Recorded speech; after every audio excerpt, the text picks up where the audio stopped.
Era la red de tráfico de personas más grande de toda América Latina. Sus tentáculos iban desde África hasta Brasil, con conexiones en Centroamérica, dejando tras de sí una estela de dolor y muerte. Conozca cómo las autoridades desarticularon esta organización criminal. Conozca cómo se juntaron esfuerzos con otros países para llevar a cabo la operación más grande contra el tráfico de personas y así ponerle fin a esta estructura y llevar a cada criminal tras las rejas. Este es el caso de Operación Mesoamérica. Expedientes criminales.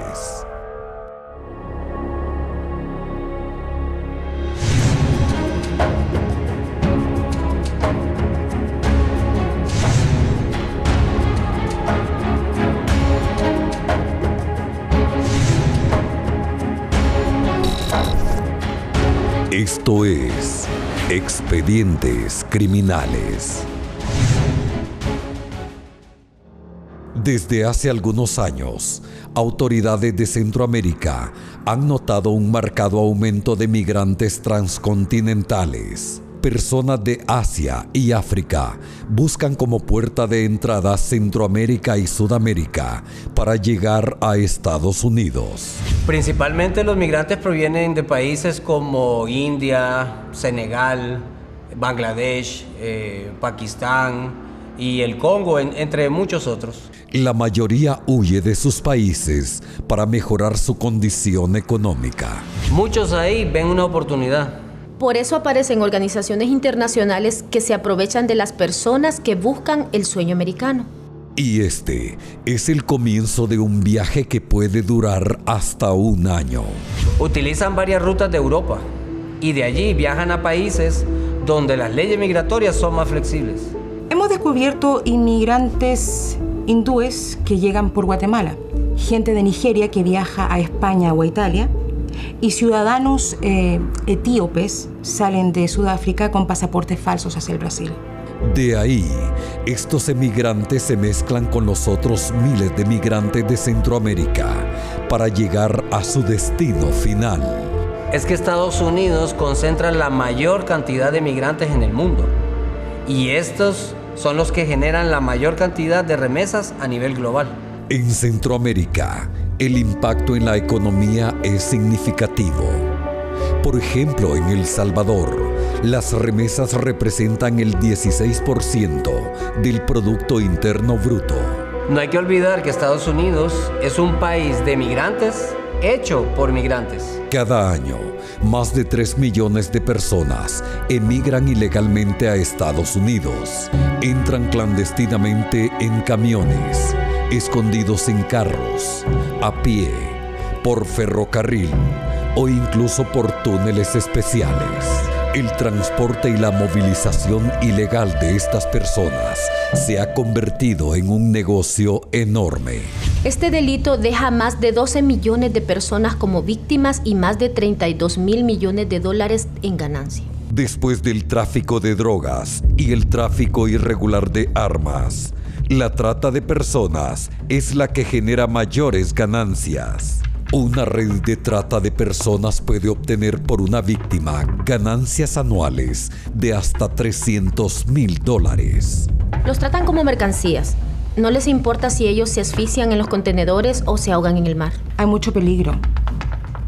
Estas personas llegan a ser abusadas hasta convertirse en trabajadoras sexuales o hasta esclavos. De 10 personas, entre mujeres y niños que viajan de forma irregular, 8 son violados. Eso es realmente terrible. El problema con los coyotes es que ellos poco a poco van tomando más control sobre sus víctimas. Llegamos a una casa pequeña. Me dijo, ay, quédate. Y me encerró en un cuarto. Yo creí que era porque ya venía la migra. Sí, tenía miedo pero sentía que ya faltaba poco. Para llegar hasta Estados Unidos, es necesaria una red de personas que faciliten el camino en cada país. También tiene que haber gente que tiene sus negocios legítimos. Por ejemplo, transportistas, hoteleros, gente que les vende comida. Ahora, los contrabandistas de migrantes se organizan mejor y establecen redes que trascienden fronteras y regiones. A medida que crecían estas organizaciones, venía más gente y venían de más lejos. Fue aproximadamente en el 2015, en septiembre para ser más exactos, cuando nosotros detectamos que había un flujo mayor de migrantes y sobre todo que venían de Cuba y de África. El aumento fue notable. Entre 2014 y 2015 se detuvieron más de 25,000 extranjeros, en su mayoría africanos y cubanos. Pero en noviembre de 2015, un incidente alertó a las autoridades. 5 ciudadanos extranjeros fueron detenidos en el aeropuerto Toncontín. Cuando ellos llegaron, presentaron pasaportes griegos. La verdadera intención era llegar hasta San Pedro Sula. El problema fue de que descubrimos algo raro en sus pasaportes y eso nos puso a pensar. Autoridades griegas habían reportado el robo de varios pasaportes recientemente. Los 5 fueron interrogados por agentes de migración. Habían salido de Siria e hicieron escala en Líbano, Turquía y Brasil. Recientemente, otro ciudadano con pasaporte griego falso había sido detenido en Toncontín y fue deportado de inmediato. La policía de Honduras informó de la captura a Interpol.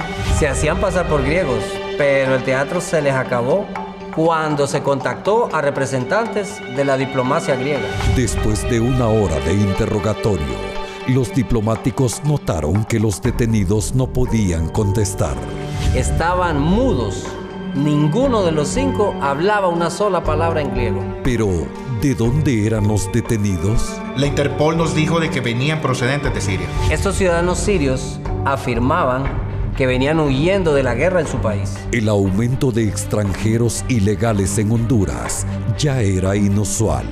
Y venían por diferentes lugares, ya sea a pie, en bus, en barco o en avión. En el 2015 se hicieron varias detenciones. Ese año hubieron aproximadamente 12,000 personas detenidas que procedían de diferentes países, entre los cuales podemos mencionar Bangladesh, Camerún, Sri Lanka, Nepal, entre otros. Las autoridades hondureñas reforzaron las medidas de seguridad en puertos y aeropuertos. Algo extraño sucedía, porque gente de Oriente Próximo primero viajaba a Sudamérica y posteriormente venía a lugares de por acá.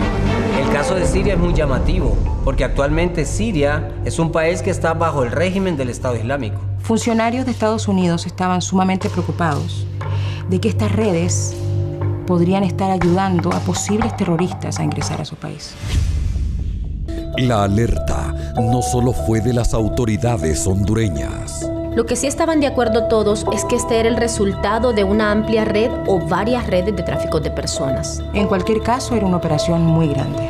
Agentes estadounidenses fueron desplegados a varios centros de inmigración en la frontera con México. Estos agentes investigaron a más de 640 inmigrantes de Asia, África y Europa. Después de interrogar a muchas personas, descubrieron un patrón. Brasil era el punto de partida. Cuando llegaban, obtenían pasaportes falsos y después seguían a Centroamérica. Uno de los migrantes dio los detalles. La estructura criminal poseía organizaciones en Sudamérica, Centroamérica y México. Todas eran coordinadas por un solo hombre que controlaba todo por teléfono. De esta persona solo se tenía el nombre clave: Leo 28. Un nombre que era lo único que teníamos, no era mucho, pero por lo menos era una pista. Lo otro que sabíamos es que él estaba en Guatemala. Esa pequeña pista les ayudaría a desbaratar la red más grande de tráfico de personas en todo el continente. Un tipo cauteloso que tenía tentáculos en toda América. Para su identificación y captura sería necesario un mega operativo que abarcaría más de 7 países.